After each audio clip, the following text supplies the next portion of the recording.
नमस्ते दोस्तों। आज का मेरा टॉपिक थोड़ा अलग है। आज मैं स्ट्रेटजी, मॉक टेस्ट या स्टडी प्लान शेयर नहीं करूँगा। 2022 से अब तक मैं कॉम्पिटिटिव एग्ज़ाम की तैयारी कर रहा हूँ। इस दौरान मुझे कई बार उम्मीद मिली और कई बार निराशा भी मिली। मैं 2022 से तैयारी करते करते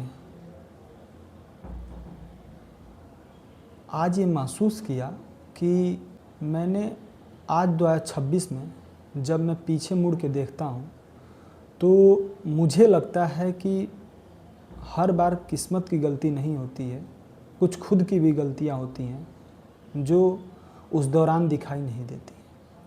आज मैं उन्हीं गलतियों को आपके सामने रखूँगा और मैंने उन गलतियों से क्या सीखा, ये बहुत ही इम्पोर्टेंट टॉपिक है।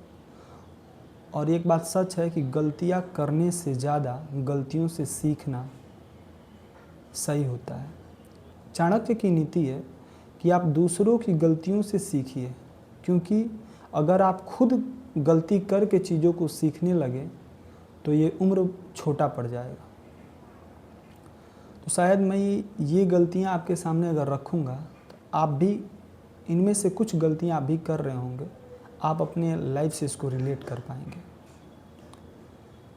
कॉम्पिटिटिव एग्ज़ाम में जब मैं आया तो सबसे मेरी पहली गलती हुई कि मैं सिलेबस को कंप्लीट नहीं किया।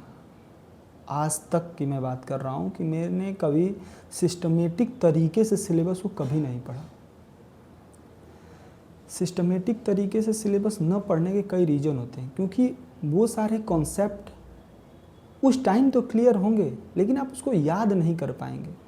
लेकिन जब आप सिस्टमेटिक तरीके से कोई चीज़ को पढ़ते हैं, सिस्टम वाइज, एक एक लेवल वाइज जब पढ़ते हैं तो सारे फार्मूलाज, सारे कॉन्सेप्ट आपको क्लियर होंगे। मैं 2022 से लेकर 2026 तक अभी आज तक जीएस का मैं सिलेबस कंप्लीट नहीं कर पाया और मेरे फेलियर का सबसे बड़ा कारण है जीएस। दूसरा, कंसिस्टेंसी। मैं कभी 10-10 घंटे पढ़ता हूँ तो कई दिनों तक मैं 2 घंटे भी नहीं पढ़ता हूँ। ये जो प्रिपरेशन है, मुझे ऐसा लगता है कि कोई 1-2 दिन का खेल नहीं है या फिर कोई शॉर्ट टर्म का स्प्रिंट नहीं है। ये एक बहुत लंबी प्रक्रिया है। आप रोज़ ऑफिसर बनते हो। ये नहीं कि एक दिन आप कांस्टेबल बन गए, हेड कांस्टेबल बन गए या फिर कोई भी पद पे आप चले गए, वो एक दिन में नहीं हुआ। वो तो ठीक है, आपके एग्ज़ाम, आपने उस दिन एग्ज़ाम दिया, आपका किस्मत अच्छा कि आपके ने बहुत अच्छे से क्वेश्चन को किया, लेकिन आप रोज़ ऑफिसर बनते हैं तो आपको ये प्रक्रिया को रोज़ करना होगा। तो कंसिस्टेंसी बहुत इम्पोर्टेंट है, इससे भी मैं चूका। तीसरा चीज़, अपने गोल का क्लियर ना होना। मैं 2022 से लेकर 26 तक जितने भी फॉर्म्स आए सबको फिलअप किया, सबके एग्ज़ाम्स भी दिए और लगभग सब में निराशा ही मिली मुझे। उसका एक रीज़न था कि मैं गोल को सेट नहीं कर पा रहा था, क्योंकि सारे पदों के एलिजिबिलिटी जो होती है अलग अलग होती है। किसी में मैथ्स पूछेगा, लेकिन किसी में मैथ के पूछने का तरीका अलग होगा, किसी में जीएस अलग पूछेगा। लेकिन मैं सभी फॉर्म्स को डालता गया। उससे क्या होता है कि जब वो एग्ज़ाम पास में होता है तो मैं उसकी प्रिपरेशन करता हूँ, फिर वो ख़त्म एग्ज़ाम, फेल, अगेन वही जीरो पे मैं आके खड़ा हो जाता था। तो गोल का क्लियर ना होना, ये मेरी सबसे बड़ी फेलियर थी। इसके अगले टॉपिक पे मैं बात करना चाहूँगा। मैं इसको लिख के लाया हूँ, मैं आपके सामने बताता हूँ। हाँ, चौथी चीज़, प्रिपरेशन के दौरान ही मैं बनारस हिंदू यूनिवर्सिटी में एडमिशन लिया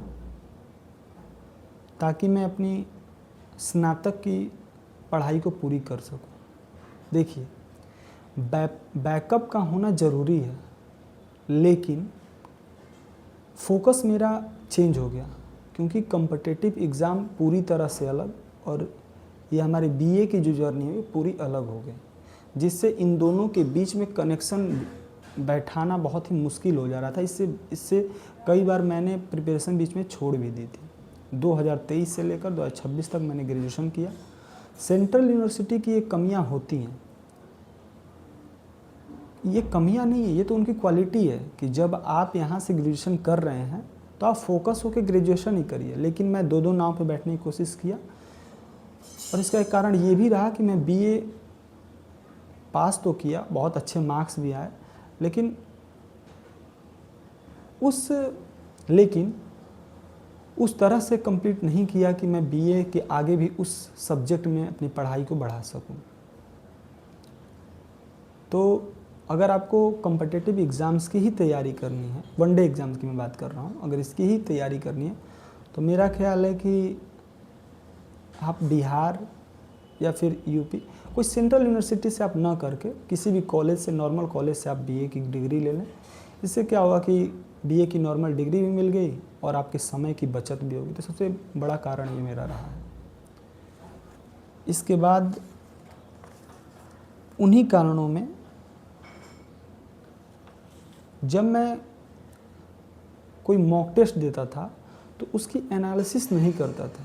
ये मेरे फेलियर का सबसे बड़ा कारण है, क्योंकि मैं अपनी गलतियाँ कहाँ कर रहा हूँ, मेरे सिली मिस्टेक कहाँ कहाँ हो रहे हैं, ये मुझे पता ही नहीं चलता था। मैं बस मॉक टेस्ट देता रहता था और ये मेरी कमियाँ हैं कि मैं मॉक टेस्ट का एनालिसिस न करना मेरे फेलियर का एक बहुत बड़ा कारण है।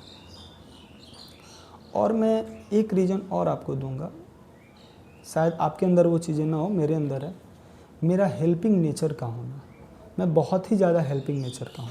ये मेरी कमियाँ हैं, ऑफ कोर्स मेरी कमियाँ हैं, क्योंकि देखिए सिलेक्शन को या फिर अपने पढ़ाई को कंप्रोमाइज करके किसी का हेल्प नहीं किया जाता है। हेल्प करना अच्छी चीज़ें होती हैं। भगवान कृष्ण भी कहते हैं कि कर्म ही पूजा है।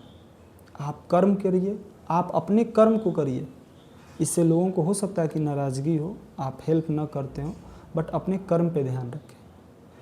और मैं सच बताऊं तो वो हेल्पिंग नेचर मेरे अंदर होते हुए भी मैं आज तक लोगों को खुश नहीं कर पाया। ये मेरे फेलियर का एक बहुत बड़ा कारण है।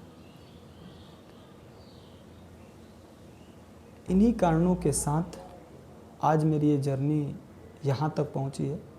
बट ठीक है, मैंने इन कारणों को आज अपने सामने लिखा है और इससे सीखा है कि जो मैं गलतियाँ पिछले 4 सालों में दोहराया हूँ उसको आगे से नहीं करना है। इससे मुझे सीख मिली। तो आप लोग भी अपने जीवन में, अपने प्रिपरेशन टाइम में इन गलतियों से फ़िलहाल बचें। ये जो मैंने 4-5 पॉइंट दिए, इनसे प्लीज़ बचें, क्योंकि आपको पता भी नहीं चलेगा कि आपके प्रिपरेशन को कैसे इफ़ेक्ट कर रहा है। तो इस गलतियों से सीखते हुए आज मैं इस मोड़ पे पहुंच गया हूं कि मेरे सामने एक बीएसएफ एचसीएम का एग्ज़ाम है। इसके अलावा मुझे कोई काम भी नहीं, आई मीन कोई एकेडमिक प्रोग्राम भी नहीं है कि मैं बीए में एनरोल हूँ कि एमए में एनरोल हूँ। मेरे पास 3 महीने का बहुत अच्छा समय है और इस समय का यूटिलाइज़ करते हुए मैं कैसे बीएसएफ एचसीएम को टारगेट करूँ। अभी मैं पढ़ाई कर रहा हूँ, लेकिन मेरे मन में वो डर है कि हो सकता है कि जैसे सभी रिजल्ट्स मेरे ख़राब हुए हैं, ये भी ख़राब हो जाए। तो मैं इन गलतियों को आगे न दोहराऊं, इसलिए मैं इन गलतियों को मैं लिख रहा हूं। इससे ये होगा कि मैं इन गलतियों को फिर दोबारा नहीं दोहराऊंगा। तो इस वीडियो को रहने देते हैं यहीं तक। जय हिंद, वंदे मातरम। फिर मिलेंगे अगले वीडियो के साथ। बंद कर दो विनोद।